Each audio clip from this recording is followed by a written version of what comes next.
nous croyons énormément à ce lieu magique, d'abord parce qu'il est à l'épicentre géographique de la cité, et puis il va permettre de désengorger le centre-ville, ce qui est, je crois, un choix pour nombre de commerces et d'élus locaux, sans compter les habitants également, qui privilégient de plus en plus des lieux de vie où on peut se garer, où on peut venir facilement, etc.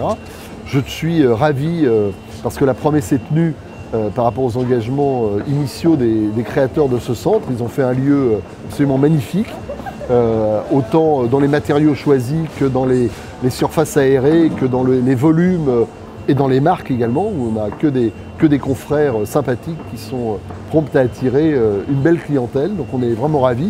Et puis ce dégagement sur je dirais, la Saône, la Darse, ces beaux logements en face, donc, tout est propice à faire en sorte que les clients soient heureux dans ce lieu de vie, et nous avec.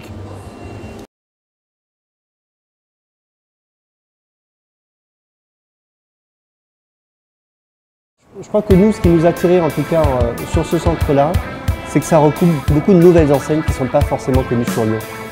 Et dont on fait partie, puisque nous, c'est un petit peu seulement notre deuxième ou troisième point de vente, donc on n'est pas très connu. Mais il y a énormément de nouvelles restaurations mexicaines, espagnoles, donc italiennes, qui sont toutes nouvelles. Et je trouve que Confluence regroupe toutes ces nouvelles enseignes de dynamique et à la fois qui veulent ouvrir Lyon à de la nouvelle gastronomie. Pas celle qu'on connaît finalement dans tous les centres commerciaux en France, qui sont archi connus puisque c'est que des enseignes nationales. Là, il y avait un petit cœur, un pôle de restauration innovant, et c'est pour ça qu'on avait vraiment voulu et à cœur de venir parmi toutes ces nouvelles restaurations.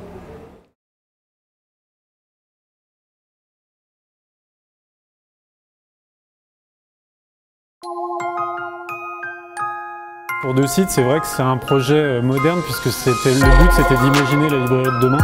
Donc en fait c'est imaginer une librairie classique mais avec des éléments modernes, enfin peut-être les liseuses, peut-être des objets. Comment rattraper un petit peu l'érosion qui se fait dans les librairies traditionnelles et comment accueillir de manière traditionnelle et moderne les gens dans une librairie en fait.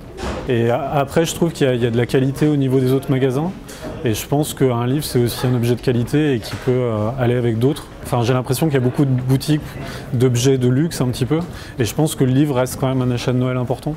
Voilà, donc je pense que ça va ensemble. Qu'est-ce qui est de mieux qu'un parfum, un livre et je sais pas, une montre, je sais pas.